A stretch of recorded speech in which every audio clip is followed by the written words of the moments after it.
यच्छ्रणं दृश्यते शुद्धं तच्छ्रणं गतविभ्रमः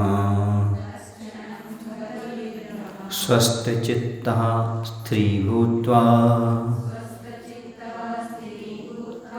निर्विकल्पसमाधिना।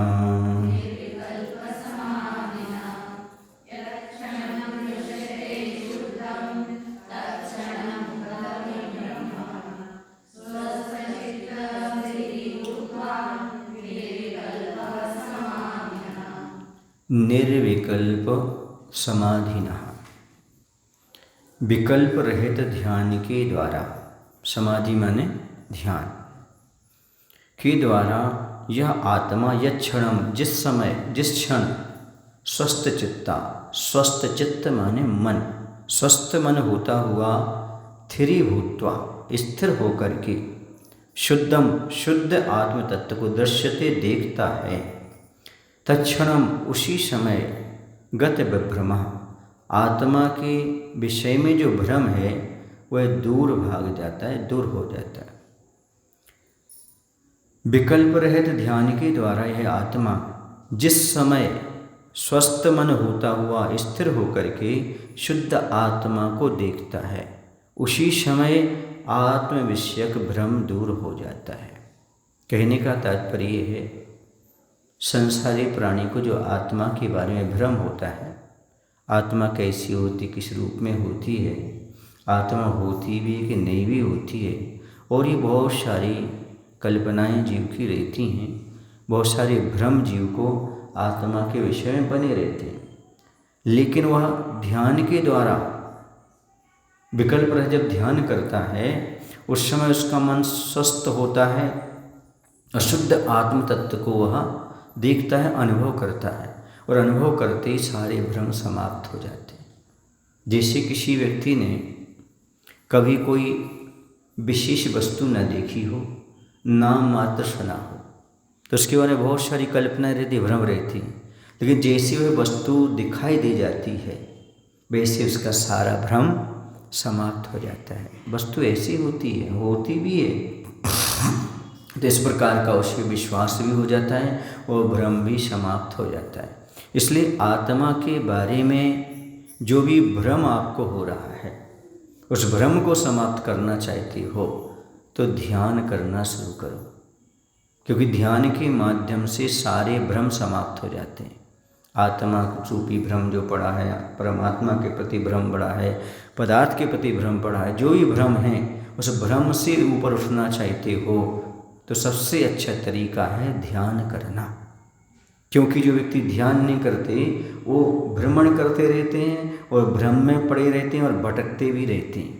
लेकिन जो व्यक्ति ध्यान करते हैं उनकी भटकन भी समाप्त हो जाती है, भ्रम भी समाप्त हो जाता है, और वह सही आत्म तत्व का ज्ञान प्राप्त कर लेते हैं, सही दिशा बोध प्राप्त कर लेते हैं। इसलिए हमेशा एक बात ध्यान रखना कि हमें ध्यान करना जरूरी है।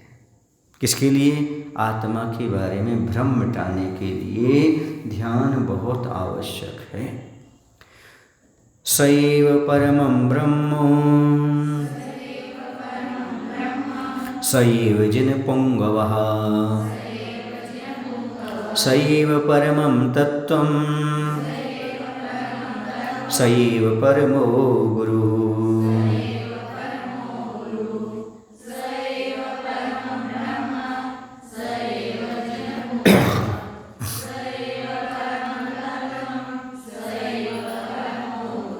ये कथन जो हो रहा है ये परमानंद स्तोत्र निश्चय की अपेक्षा से, किसकी अपेक्षा से है?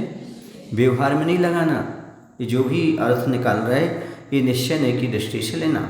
सह वह आत्मा यो ही परमं ब्रह्म, परम ब्रह्म है, हमारी आत्मा ही परम ब्रह्म है।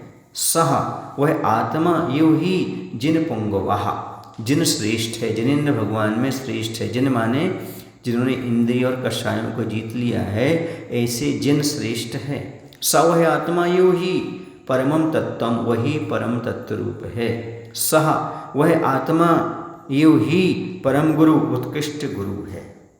समझ गए? जो ध्यान में लीन कर्मल रहित जो आत्मा है वही परम ब्रह्म है, वही जिन श्रेष्ठ है और वही तत्व रूप है और वही उत्कृष्ट गुरु के रूप में है। जैसे इष्टोपदेश में पढ़ के आए हैं ना, आत्मे गुरु आत्मना, आत्मा ही आत्मा का गुरु है, क्योंकि जो हित का मार्ग बताए, हित के उपाय बताए और हित के मार्ग में लगाए, उसका नाम गुरु है। और आत्मा ही यदि 3 काम कर लेते हैं, स्वयं के हित का मार्ग जान करके, उसके कारण जान करके और अपना लेता उपाय जान करके, वही अपनी आत्मा ही आत्मा का गुरु हो जाती है। बाहर से गुरु तो मात्र निमित्त हैं, अंदर तो सारा हमें ही करना है। बाहर से गुरु ने व्रत दे दिए, समझा दिया, लेकिन आप निभा रहे कि नहीं निभा रहे, ये आपके मन से पूछो। समझ आ रहा? क्योंकि 24 घंटे गुरु आपके सामने नहीं हैं भी, तो आप वचन से नहीं करोगे कुछ,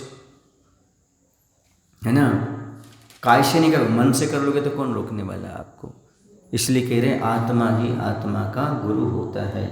निश्चय से आत्मा ही सब कुछ है, आत्मा के अलावा कुछ है ही नहीं। निश्चय में आत्मा के अलावा कुछ है ही नहीं, इसलिए आत्मा को ही परम ब्रह्म कहा, आत्मा को जिन श्रेष्ठ कहा, आत्मा को ही परम तत्वरूप कहा, और वही हमारी आत्मा ही गुरु है।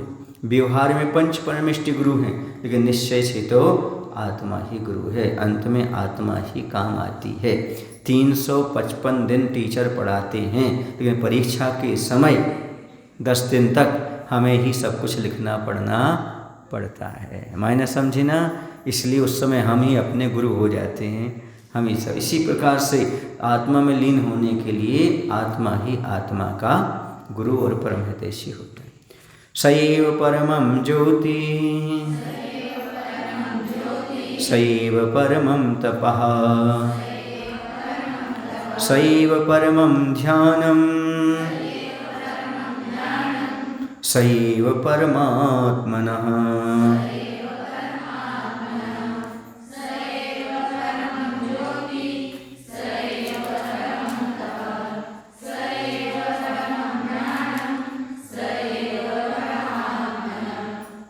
देखिए, जैसे सब कुछ आत्मा को कहा जा रहा है, द्रव्य संग्रह ग्रंथ में आया कि आत्मा ही रत्नत्रय है।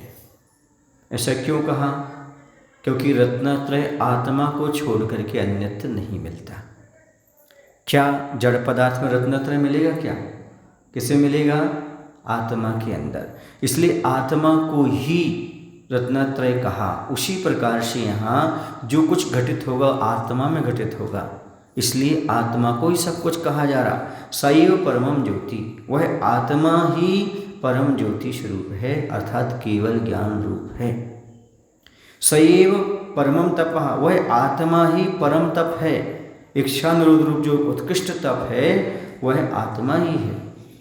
सैव परमं ध्यानम, उत्कृष्ट शुक्ल ध्यान आत्मा है। सही वह आत्मा ही परमात्मना, परमात्मा का स्वरूप है। क्योंकि ये सब जो कुछ भी घटित होना हो किस में होना है? आत्मा में।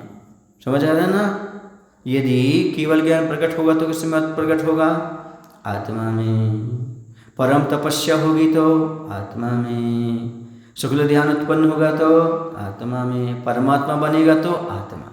इसलिए ये सब चीज़ें आत्मा को छोड़कर नहीं होती, इसलिए वह आत्मा ही परम केवल ज्ञान स्वरूप है, वह आत्मा ही तप स्वरूप है, वह आत्मा ही शुक्ल ध्यान रूप है, वह आत्मा ही परमात्मा रूप है। इसलिए संसार में सबसे अच्छा हमारा आत्मा है।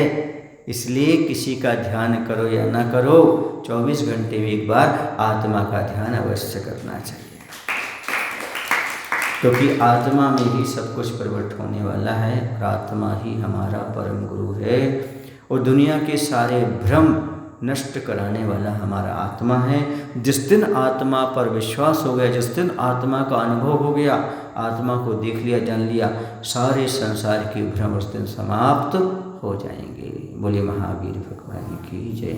आज श्री गुरुदेव श्री विद्यासागर जी महाराज की जय।